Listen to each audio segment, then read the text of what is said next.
Bom dia, meu nome é Fernanda, eu sou cirurgiã, preceptora da cirurgia geral do internato da Faculdade de Medicina. E hoje vou trazer para vocês um tema que é o câncer coloretal. Vamos conversar um pouco sobre isso. Falando de epidemiologia, o câncer coloretal é o segundo câncer diagnosticado no Brasil, excluindo o câncer de pele não melanoma. Ele está atrás apenas do câncer de mama nas mulheres e do câncer de próstata nos homens. O INCA prevê que teremos 40 mil novos casos por ano de câncer de cólon. Ele é um pouco mais prevalente nos homens e na região sul e sudeste. E a maioria dos casos diagnosticados, 90% deles, são acima dos 45 anos. Em 50% dessas pessoas, nós encontramos lesões precursoras, que são os pólipos.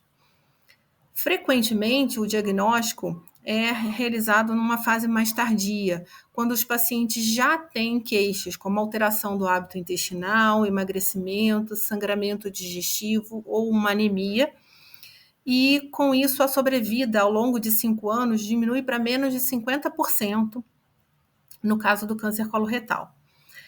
75% das vezes eles são encontrados no cólon e nessa sequência sigmoide, cólon direito, transverso e cólon esquerdo. E os outros 25% nós encontramos no reto. Com relação ao histopatológico, 95% deles são os adenocarcinomas. Os outros 25% estão divididos nos tumores estromais, gastrointestinais, os gistes, os linfomas, os melanomas e os neurofibromas. Os principais fatores de risco para o câncer coloretal vão incluir a idade, principalmente acima dos 50 anos de idade, uma história pessoal ou familiar de câncer coloretal, a doença inflamatória intestinal, doença de Crohn ou retocolite ulcerativa, que a partir de 8 a 10 anos de doença nós já temos um pico de incidência do câncer coloretal. Pacientes que foram submetidos à radioterapia abdominal, radioterapia pélvica. Então, aqueles pacientes que tiveram tumor de próstata, colo de útero, ovário e foram submetidos a tratamento por radioterapia. Os pacientes que têm doença polipóide intestinal e os pacientes que fazem parte das síndromes de Lynch e do HNPCC, que é o câncer coloretal hereditário não polipóide.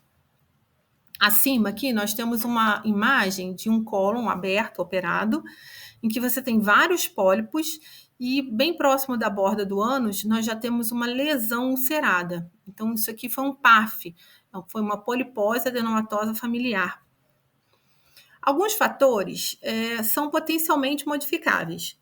E aí nós temos a obesidade, o diabetes, o tabagismo, o etilismo, o consumo exagerado dos embutidos e carne processada e o sedentarismo.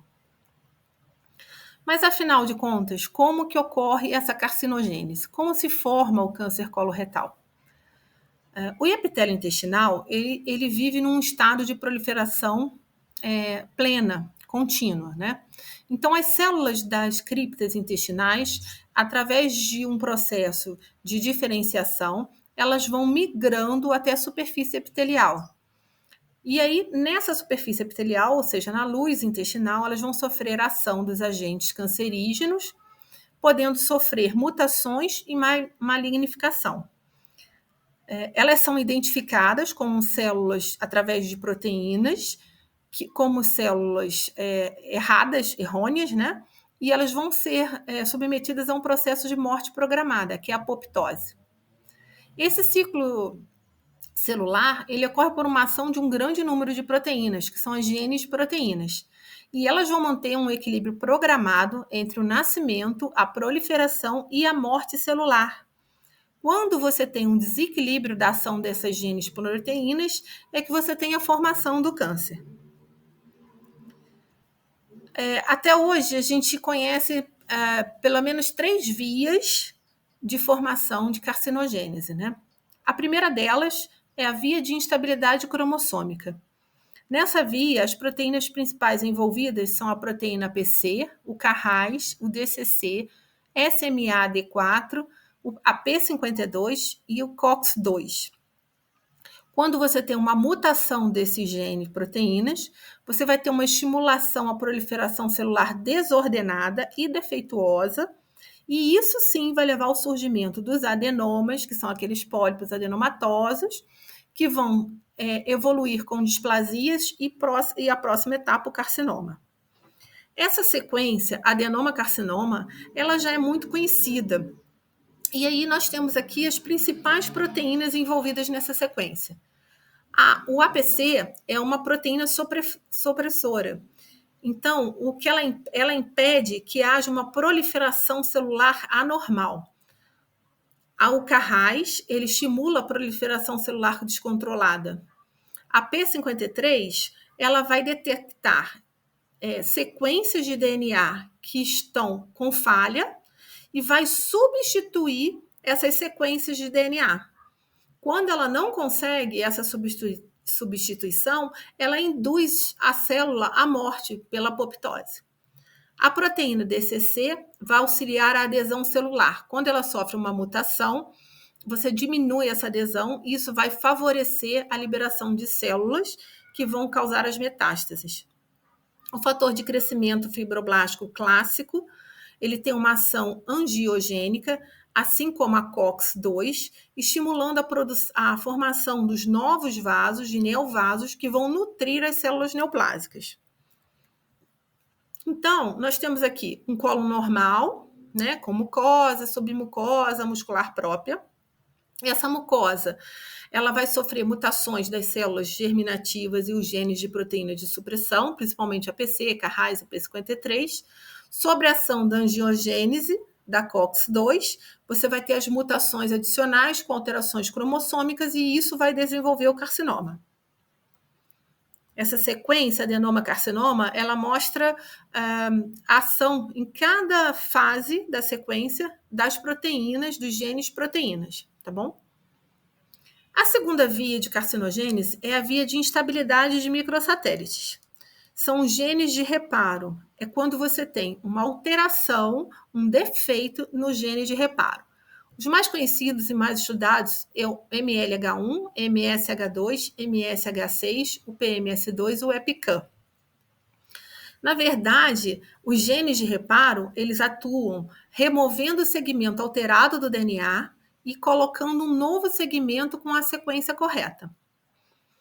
No câncer coloretal hereditário, o não polipóide, nesse tipo de que é o HNPCC, algumas famílias elas vão apresentar defeitos nesses genes formadores de proteína de reparo, principalmente o HMSH2, o HMLH1, e esses defeitos são transferidos de forma hereditária. Com a perda da proteína de reparo do DNA, mutações vão ocorrer no cromossoma e nas repetições de microsatélites, levando a uma instabilidade de microsatélites. E essa instabilidade de microsatélites é que vai levar ao crescimento celular descontrolado e uma sobrevivência de células geneticamente anormais. Além disso, ligado a essa via de instabilidade de microsatélites, nós temos a síndrome de Lynch 1 e síndrome de Lynch 2, a Lynch 1 relacionada ao câncer coloretal e a Lynch 2 que está associada ao câncer de endométrio, ovário, estômago, pâncreas, via biliar, cérebro, intestino, delgado, ureter e pele. Então, essas são as duas vias. A primeira via de instabilidade cromossômica e abaixo a via de instabilidade de microsatélites.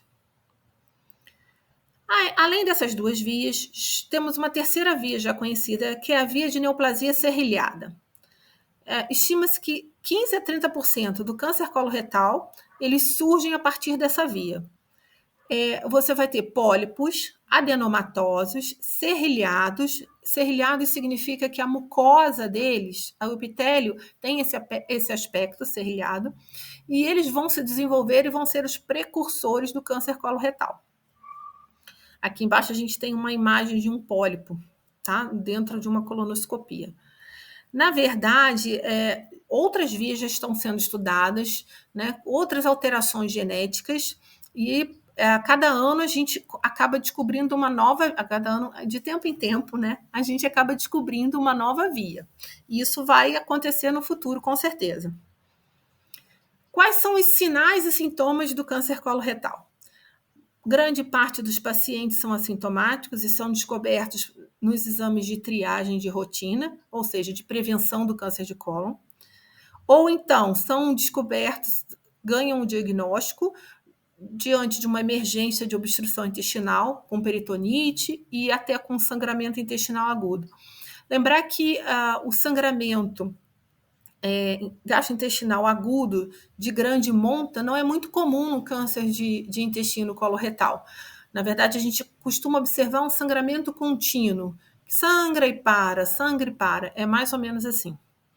Os sinais e sintomas mais comuns, então, o sangramento retal, o muco retal, principalmente quando você tem o câncer do lado esquerdo do cólon, né, ou reto, dor abdominal, distensão, anemia por deficiência de ferro inexplicada, alterações do hábito intestinal intercalando diarreia com constipação, emagrecimento, massa palpável abdominal, alteração do calibre das fezes, a gente às vezes encontra também, mas mais quando você tem um tumor de reto mais baixo, não é com tanta frequência.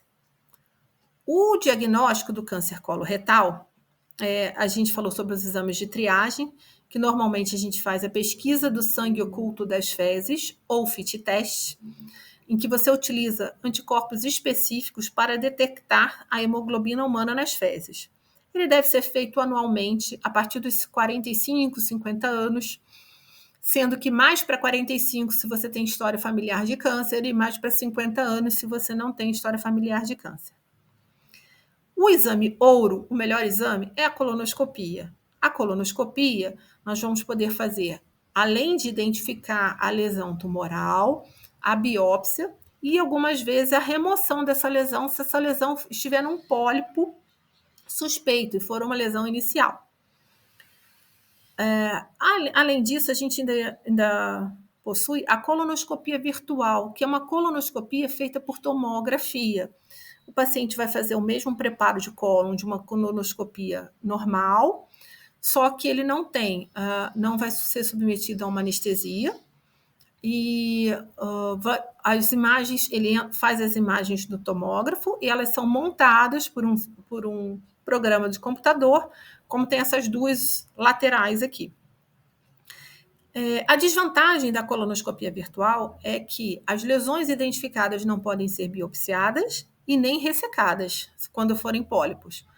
E existe uma janela, que são dos pólipos menores do que 1 centímetro, que as colonoscopias virtuais, elas facilmente não observam, não conseguem identificar. Então, o que fizemos o diagnóstico e o que a gente vai ter que fazer nos exames de pré-operatório desses pacientes? Os exames de estadiamento, né?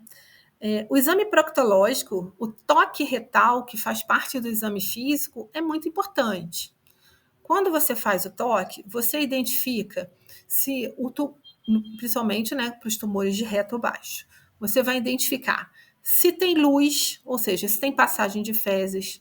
Você consegue identificar qual é a distância do tumor da borda do ânus, se o músculo do esfíncter anal ele está comprometido ou não. Se você consegue mobilizar o reto, ou seja, se o reto não está aderido ao colo do útero, não está aderido à vagina, todas essas informações você já consegue no teu exame inicial. Após isso, a colonoscopia, que a gente já falou sobre a biópsia e histopatologia, e aí sim a gente vai precisar fazer um estadiamento local do tumor e também uma investigação de metástase à distância.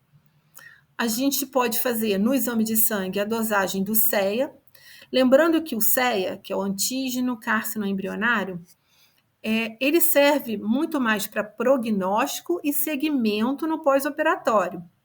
Ele não serve de exame de triagem. Por quê? A gente tem tumores que não produzem CEA, então ele não é um bom marcador de triagem.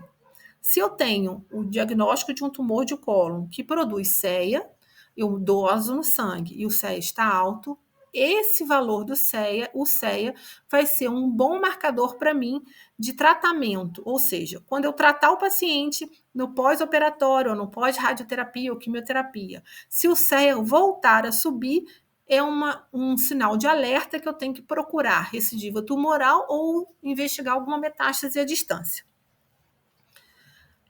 No câncer coloretal, a gente precisa estadiar com TC de tórax, abdômen e pelve, de preferência com contraste. E nesses exames a gente vai avaliar o tamanho do tumor, se ele tem algum grau de suboclusão, se ele tem uma invasão extramural além da parede intestinal e se há metástase à distância. Quando a gente pensa em câncer de reto, o melhor exame para estadiamento é a ressonância de pelve. Porque a ressonância do reto dentro da pelve, ela vai mostrar para a gente as paredes do reto, vai avaliar o mesorreto, que é aquela gordura que envolve o reto, e a fáscia mesorretal. É nesse local que vão estar toda a drenagem linfática, né, do tumor, de reto. E vamos conseguir estadiar esse tumor, né, no TNM, avaliar os linfonodos, avaliar a musculatura do esfíncter anal, se ela está livre, se ela está acometida pelo tumor. E isso vai influenciar na nossa escolha de tratamento, tanto quimioterápico e radioterápico quanto cirúrgico. E vamos avaliar também se existe alguma metástase para os linfonodos. O ultrassom endorretal é um outro exame que a gente pode utilizar. Ele é um exame de fácil, não é de alto custo, porém não é muito divulgado e a gente não tem muitos aparelhos desses, nem médicos muito especializados com facilidade. Então, a gente acaba não utilizando muito o ultrassom endorretal. Mas é introduzido um probe no canal anal com um balão e esse probe vai mostrar para a gente todas as paredes intestinais, principalmente as paredes do reto, na verdade. Então, você vai conseguir ver a mucosa, a submucosa, muscular da mucosa, muscular própria, serosa, e com isso a gente vai conseguir fazer um bom estadiamento, principalmente nos tumores iniciais, entre T0, T1 e T2. Então, esses tumores são os melhor avaliados com o ultrassom endorretal. O PET-CT, a gente só vai utilizar, na maioria das vezes, se você tiver alguma dúvida do diagnóstico ou de alguma metástase, se a imagem na tomografia é alguma metástase, porque você vai juntar a imagem do tomógrafo no PET-CT, né? Você junta a imagem do tomógrafo com uma imagem de atividade biológica do tumor. Se ele corou, né? Com o uso do contraste específico. E isso vai te ajudar, principalmente na investigação de metástase à distância. Ou no pós-operatório, ou no pós-tratamento de quimioterapia, né, pós-aneoadjuvância, se você tem alguma suspeita de recidiva tumoral. É um bom exame para a gente utilizar. Estadiar o câncer coloretal é muito importante, porque é através desse estadiamento que a gente vai traçar o tratamento do paciente. Se vamos para quimioterapia e radioterapia antes, se vamos fazer imunoterapia, se vamos fazer direto cirurgia. Então, esse estadiamento é muito importante. Então, no estádio 1, nós vamos ter um tumor confinado à mucosa e à muscular. No 2, esse tumor já invade a serosa, ou seja, a parte externa da parede intestinal, e pode também atingir algum órgão vizinho. No estádio 3, a gente já tem o comprometimento dos linfonodos regionais, do cólon ou do reto, e aí, variando com a quantidade de linfonodos acometidos, a gente vai estadiar de 3A a 3C. E no estádio 4 é quando você já tem metástase à distância ou metástases para o peritônio. O estadiamento TNM também é utilizado, onde T significa tumor, né? N são os linfonodos e M as metástases. O T vai do T0 ao T4B, T4 se divide em A e em B, e aí a gente vai identificar a invasão da parede intestinal para estadiar. O N1 é quando você tem linfonodo positivo, N2, linfonodo positivo acima de 4, e o N0, nenhum linfonodo. M0, ausência de metástase à distância, e M1, presença de metástase à distância.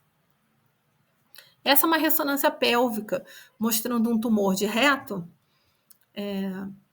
bem junto dessa setinha, exatamente ocupando a luz do reto, né, um tumor anterior.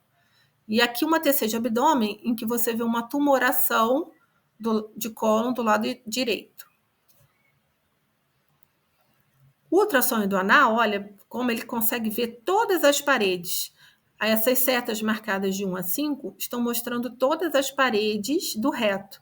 Então, a gente vai ver a mucosa, a muscular da mucosa, a muscular própria, até a serosa, e a gente vai conseguir identificar o grau de invasão desse tumor na parede intestinal.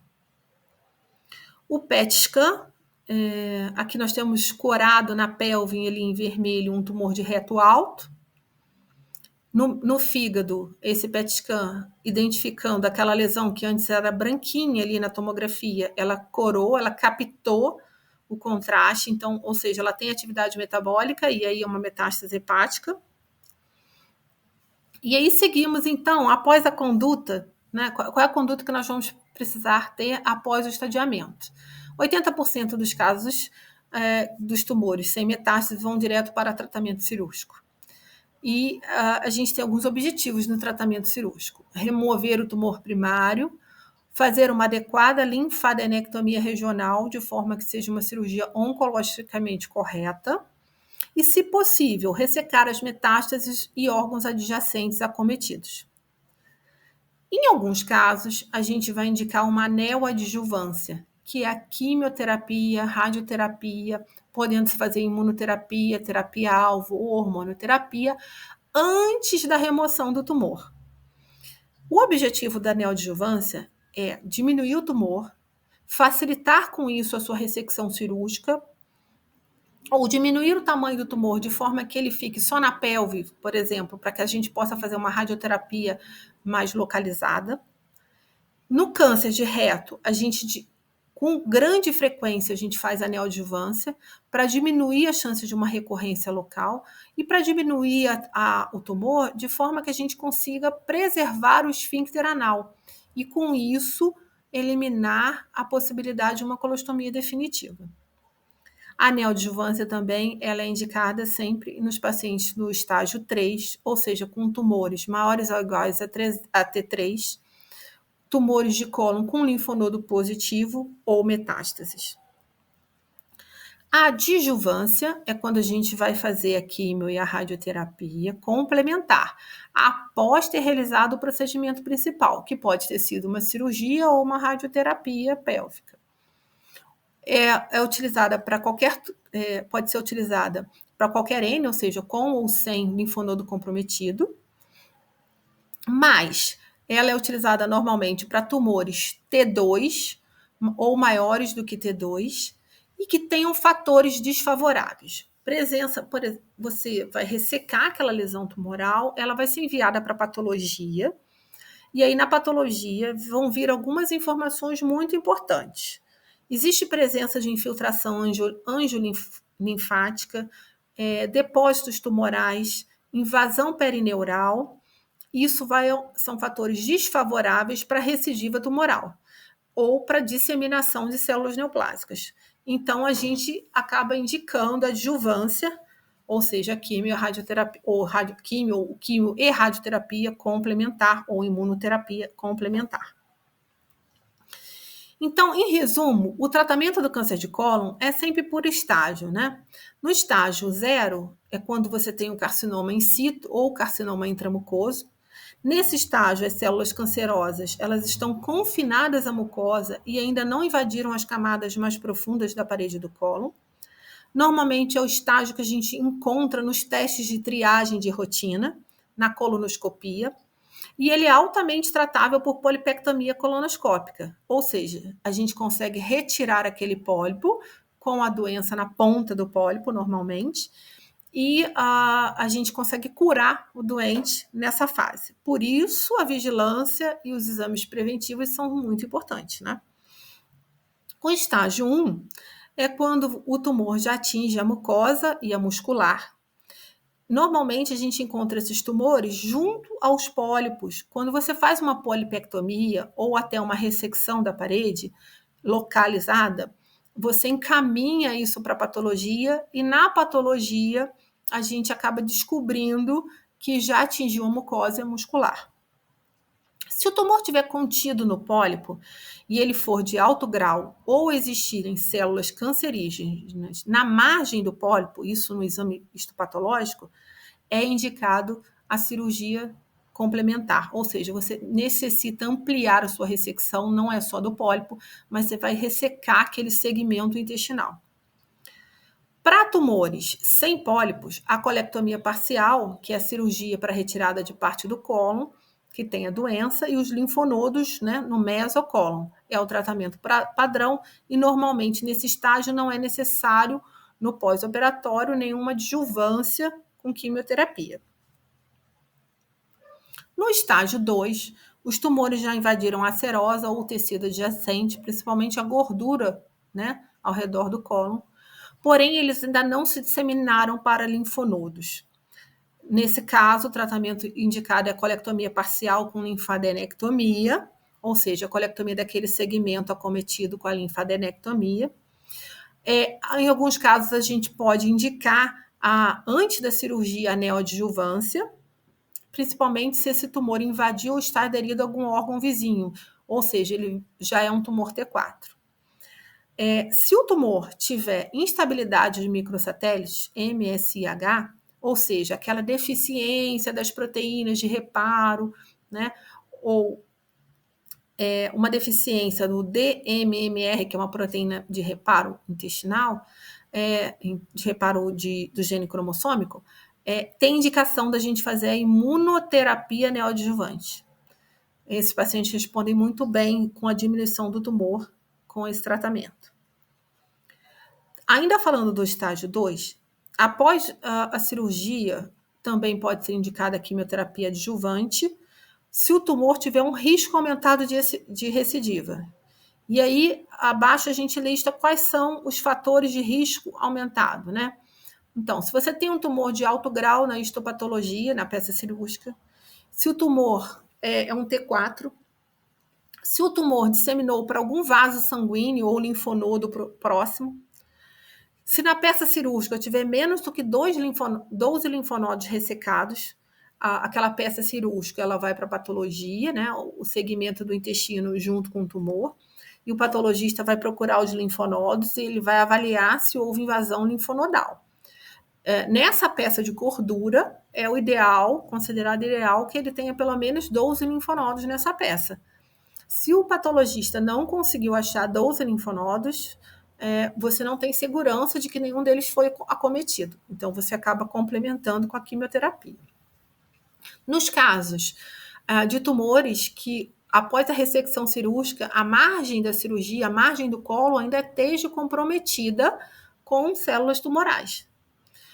E se o tumor for um tumor obstrutivo, se teve alguma perfuração, não foi operado numa urgência, né? Isso também tem indicação de quimioterapia adjuvante.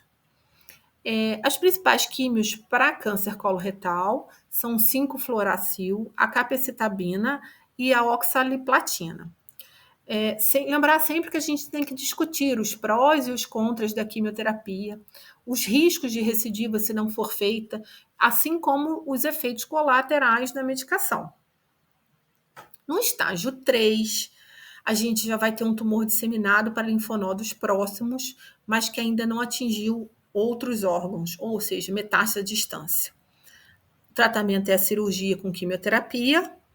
Se o tumor de cólon for muito avançado e não houver possibilidade de ressecção cirúrgica, técnica de cirúrgica, que consiga ressecar o tumor, você pode fazer a quimio ou imunoterapia antes, neoadjuvante, para reduzir o tamanho do tumor e depois indicar a cirurgia. Se o tumor é um avançado e ele foi ressecado com aderências a órgãos próximos ou com margens positivas, é necessário complementar com quimioterapia. E aqueles pacientes sem condições clínicas para cirurgia, ainda assim a gente pode fazer rádio ou químio para tentar diminuir o tumor e transformar esse paciente operável. No estágio 4, você já tem tumores disseminados para outros órgãos e tecidos. Pode ter metástase à distância, principalmente para fígado, pulmão, cérebro, linfonodos distantes ou implantes peritoneais.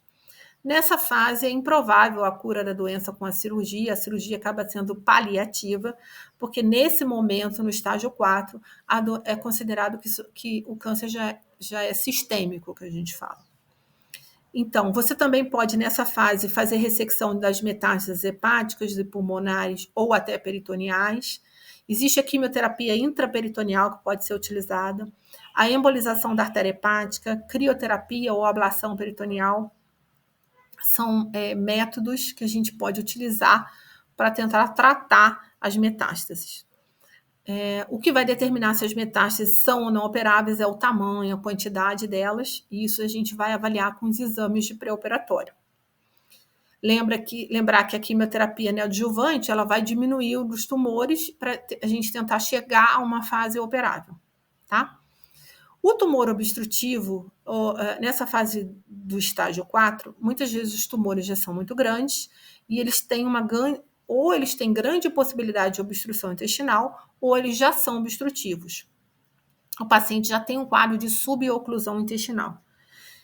Então, a gente, mesmo sabendo que a cirurgia não é curativa, a gente acaba indicando a cirurgia para fazer uma colectomia, que é uma retirada do tumor. E aí, nesse caso, ou faz uma colostomia definitiva, ou coloca-se também, pode-se também colocar um stent, que é a colocação de uma prótese via colonoscopia por dentro do tumor para manter a luz intestinal aberta enquanto o paciente vai para a quimio e radioterapia. A maioria dos pacientes com câncer de cólon estágio 4 vai receber quimio e terapia-alvo para tentar controlar a doença. Aqui do lado a gente tem uma imagem de um tumor de cólon perfurado, né? Que foi num paciente que foi submetido a cirurgia de urgência. O câncer de cólon direito tem as suas peculiaridades. Então, a gente tem algumas coisas que a gente vai encontrar no câncer de cólon direito e outras no cólon esquerdo.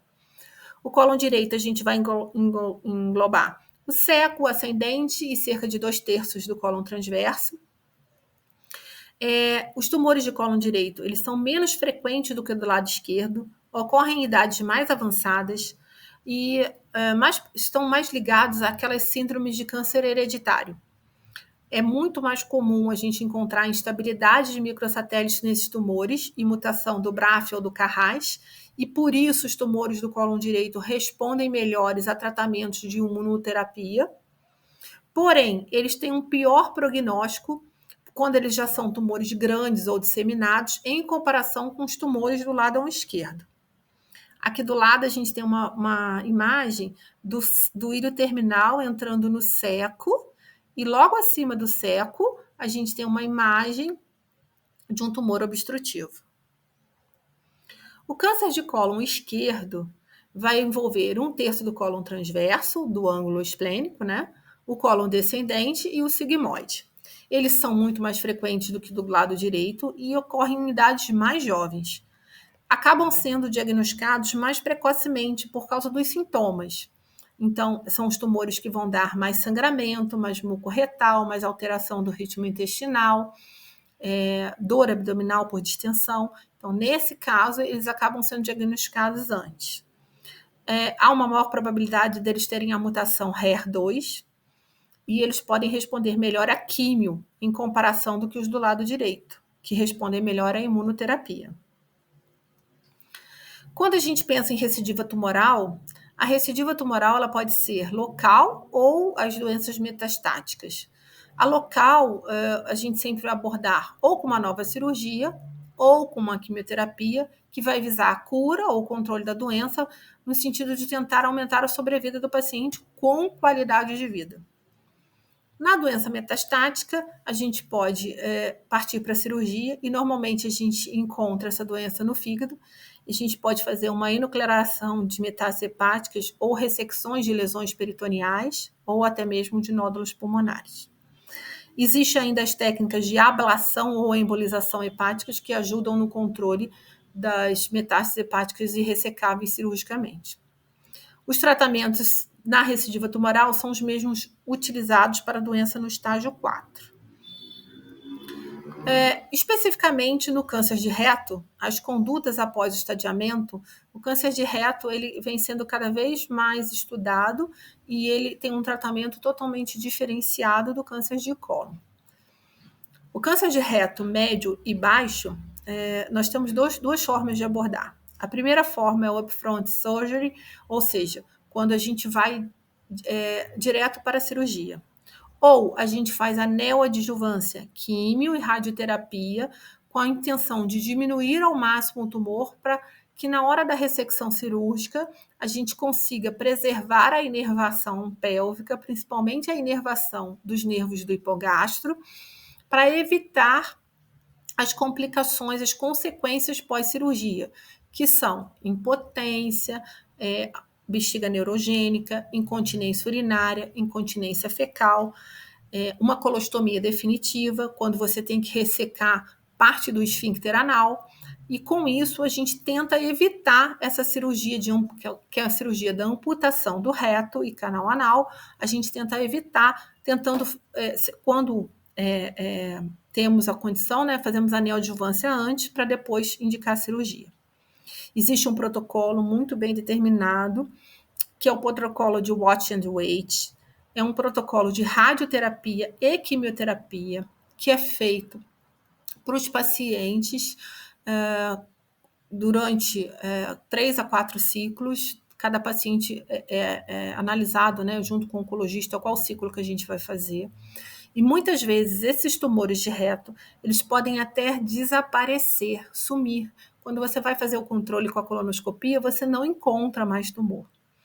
E isso é o watch and wait. Então, a gente vai esperar, vamos acompanhar esse paciente bem de perto semanalmente, e já tem descrito na literatura, isso foi alguns anos, já publicado muito na literatura, casos de pacientes que não precisaram ser operados ou que foram operados, mas não precisaram ficar com colostomia definitiva. O preparo pré-operatório, eu acho que é uma coisa muito importante. Na cirurgia do câncer coloretal, é muito importante uma avaliação multidisciplinar, ou seja, o paciente tem que ser, quando faz o diagnóstico, tem que ser discutido entre a equipe qual vai ser o melhor tratamento para aquele paciente. Se vamos realmente, a decisão não deve ser só de uma pessoa. Claro que a decisão do paciente é a final, né? Mas o que a gente vai oferecer ao paciente deve ser discutido, porque a gente pode realmente indicar a quimioterapia e radioterapia neoadjuvância antes, ou a gente pode indicar direto a cirurgia. Então, isso tem que ser bem discutido, os prós e contras. Então, avaliação do cirurgião, avaliação do oncologista, avaliação do nutricionista, do fisioterapeuta, né? O nutricionista vai ser importante, porque hoje em dia a gente já tem bastante trabalho sobre imunomodulação nutricional, ou seja, é um suporte nutricional que a gente utiliza no paciente no pré-operatório, de forma que a gente diminui a reação inflamatória e a gente aumenta a chance da cicatrização. Isso ajuda muito para tentar diminuir a chance de ter fístulas de pós-operatório. Esses pacientes normalmente estão desnutridos com a doença. Então, a gente precisa melhorar o máximo que a gente puder para tentar evitar as complicações cirúrgicas. A fisioterapia é importante, principalmente com questões de fisioterapia respiratória. O paciente já deve ir para a cirurgia, sabendo alguns exercícios respiratórios que ele pode fazer. Se você tiver essa avaliação do fisioterapeuta, ele já vai programar logo o pós-cirúrgico, como vai ser. Quanto antes o paciente conseguir levantar da cama, quanto antes ele conseguir deambular, isso tudo vai ajudar na recuperação. Claro que as condições clínicas do paciente vão ser muito importantes para a gente saber também qual é a etapa que a gente vai estar, se a gente vai fazer tratamento clínico ou não. A decisão sobre a necessidade de neoadjuvância e tudo isso, de cirurgias e as técnicas, sempre deve ser autorizado pelo paciente, com termo de consentimento, como toda cirurgia. O estomaterapeuta, ele vai marcar uma possível localização da realização de um estoma. Muitos desses pacientes durante o procedimento cirúrgico, vai ser necessário a realização de uma ostomia, de uma colostomia ou uma ileostomia, que seria uma derivação, né, do trânsito intestinal. E aí é importante a gente marcar na parede abdominal o local que a gente pretende, caso seja necessário, fazer a ostomia. Porque se a gente não marca antes e o paciente está deitado, a gente não tem muita noção quando ele fica de pé, aonde vai ficar essa bolsa, se ele vai ter acesso à bolsa. Isso vai influenciar depois na qualidade de vida do paciente. A gente indica a realização de ostomias ou ileostomias quando você tem uma anastomose, você retirou um tumor, por exemplo, um tumor de sigmoide. Retirou o tumor do sigmoide e fez uma anastomose primária, ou seja, levou o cólon descendente até o reto baixo. Uma anastomose abaixo da flexura peritoneal, dentro da pelve, é uma anastomose de maior risco. Dependendo de condições de sutura, de grampeamento, a gente pode fazer uma ostomia, ou seja, uma ileostomia ou uma colostomia, muito mais a ileostomia, porque ela é mais fácil de se fechar depois e tem menos complicações, para proteger a sua sutura. E aí o paciente vai para casa ileostomizado, ele vai poder se alimentar mais cedo, melhor. Quando ele retornar 2 a 3, de 30 a 60 dias após, ou até 90 dias, a gente fecha essa ileostomia. Se não houve nenhuma complicação na sua sutura intestinal, se refaz o trânsito. Algumas vezes a gente precisa retirar o tumor e a gente acaba deixando o paciente ileostomizado porque não houve condições clínicas para, naquele momento, a gente conseguir fazer uma anastomose primária. Então, é sempre bom a gente ir para a cirurgia com essa marcação de provável local de ileostomia ou colostomia. Reserva de sangue pós-operatória em unidade fechada, isso vai depender de cada serviço. Internação de véspera para preparo de cólon.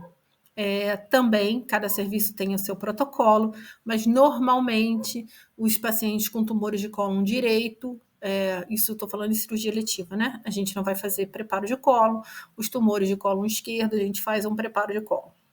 Mas isso varia de cada cirurgião, de cada preferência. Não existe na literatura nenhuma confirmação de que o preparo ou não de cólon vai influenciar entre ter ou não mais fístulas, e isso é a maior preocupação nossa. O protocolo ERAS Acerto aqui no Brasil é um protocolo de cuidados para recuperação mais rápida e segura do pós-operatório. Esse protocolo é bem utilizado quando a gente pensa em câncer coloretal, nas cirurgias do câncer coloretal, em que você alimenta o paciente precocemente, coloca o paciente fora do leito, e faz toda a prevenção de tromboembolismo venoso. Temos todos os exercícios respiratórios, isso tudo vai estimular a recuperação mais rápida do paciente. As vias de acesso mais utilizadas são a laparotomia, né, cirurgia aberta, a via minimamente invasiva, cada vez mais frequente. Então, a videolaparoscopia, a robótica ou a via transanal. Aqui embaixo a gente tem uma imagem de um aparelhinho que a gente utiliza para ressecção através do canal anal dos tumores, T1, T2 e até com ressecção um pouco da mucosa, do mesocólon, do mesorreto a gente consegue. Essa via transanal a gente consegue ressecar tumores até em torno de 45 centímetros da borda do ânus. E a robótica, que também traz bastante precisão, não é todo lugar que a gente tem ainda esse acesso, mas está sendo bastante utilizada no câncer coloretal. As anastomoses cirúrgicas podem ser manuais, grampeadas e podem ser intracorpóreas ou extracorpóreas. A intracorpórea é quando você, nessa primeira imagem, você coloca o grampeador, né, pela laparoscopia e faz a anastomose dentro do paciente. A extracorpórea, você traz o intestino pelo lado de fora, faz a anastomose aqui do lado de fora e coloca de volta para dentro da cavidade. As anastomoses com os grampeadores circulares baixos, principalmente para tumores pélvicos, em que você ressecou o intestino e aí você vai refazer o trânsito lá dentro da pelve. E quando o tumor é extra baixo, muito difícil de você grampear, você pode tentar fazer uma anastomose coloanal manual. A gente usa nessa última imagem, a gente usa esse afastador circular, que vai facilitar essa sutura manual. Então, as principais cirurgias no câncer coloretal são as hemicolectomias, direita ou esquerda. Ampliada significa que o tumor estava no ângulo hepático e você ampliou um pouco para o cólon transverso. Ou que o tumor estava no ângulo esplênico e você ampliou também para o cólon transverso. As reto-sigmoidectomias, ressecção do reto e do sigmoide. A ressecção anterior do reto é quando você retira só o reto. Amputação abdômeno-perineal do reto, quando você retira o reto, o canal anal e o ânus. Ressecção dos tumores transanais com aquele aparelho. Colostomias ou ileostomias, que podem ser derivativas, protetivas, temporárias, definitivas e as fístulas mucosas. As fístulas mucosas é quando você tem uma ostomia, ou seja, você vai ter duas bocas. Uma boca vai funcionar, vai sair fezes. A outra boca é a boca que vai da pele, da parede abdominal, até o canal anal, lá no ânus. Essa não vai ser funcionante. Mas às vezes você não consegue fazer a anastomose inicial dentro do abdômen, você aboca essas duas ostomias para, num segundo tempo, você tentar refazer o trânsito intestinal. As exanterações pélvicas, que são as ressecções normalmente para tumores T4, em que você tem que retirar uma área de órgãos vizinhos, tecidos vizinhos, ampla, com ressecção de vários órgãos, bexiga, ureter. É uma cirurgia bem maior para tumores muito avançados.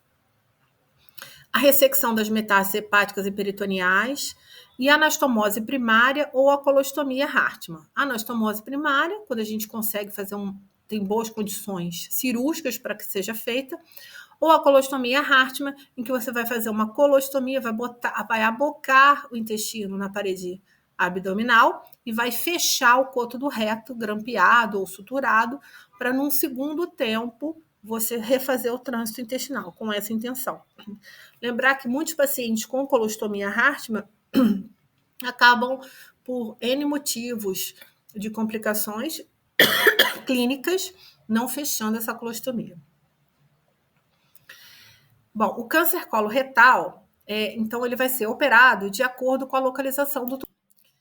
Bom, se a gente tem um tumor do lado direito, né, colectomia direita, no ângulo hepático, uma colectomia direita ampliada. No transverso, a transversectomia. Do lado esquerdo, no ângulo esplênico, a colectomia esquerda. No colo esquerdo, a colectomia esquerda.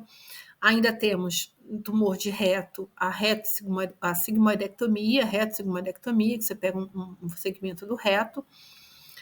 A ressecção anterior do reto. As ressecções ultrabaixas com anastomose colonal. E a cirurgia de Hartmann e a amputação do reto, né, que você vai retirar o sigmoide, o reto, o canal anal e o ânus e vai fazer uma colostomia definitiva.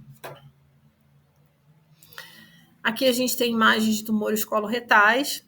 Essa tatuagem prévia por colonoscopia é uma boa opção. Então, a gente, quando identifica na colonoscopia o tumor, a gente pede ao colonoscopista para tatuar a área do tumor, porque na videolaparoscopia, às vezes a gente não encontra com facilidade essa área. Então, a gente acaba colocando essa tatuagem para ajudar na identificação. Observa nessa imagem superior toda a gordura ao redor do tumor, que é importante, né? O aumento, né? O mesocólon e o aumento, porque é ali que vai ter drenagem linfática e é importante a gente retirar junto com a peça cirúrgica oncologicamente. As amputações abdômeno-perineais do reto, em que as incisões cirúrgicas são extensas do períneo, e você tira o ânus, o canal anal e o esfíncter anal, que normalmente está comprometido. Algumas vezes são necessários a rotação de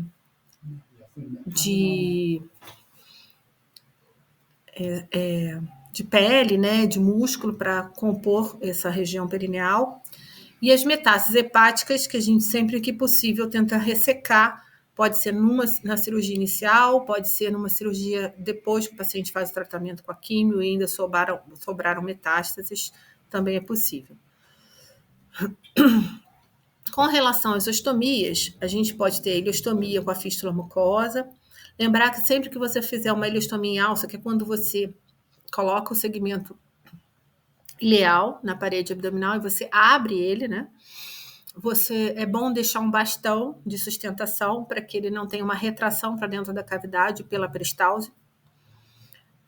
Lembrar que as ileostomias elas devem ser sempre mais para fora, mais protusas, everter esse bordo da ostomia, porque é a ileostomia Bruch que a gente fala, porque as fezes que saem da ileostomia são fezes mais ácidas e que podem queimar ao redor da pele. Então, nesse caso, o ideal é que você realmente coloque essa ileostomia mais protusa para proteger, quando você colocar a bolsa de colostomia, você vai proteger a pele.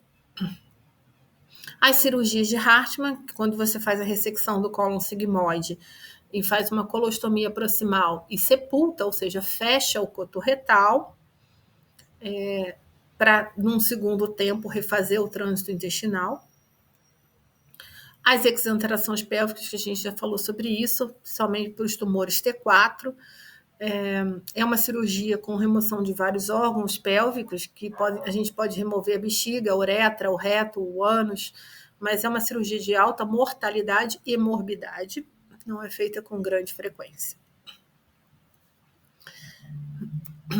Então, o melhor mesmo é a prevenção.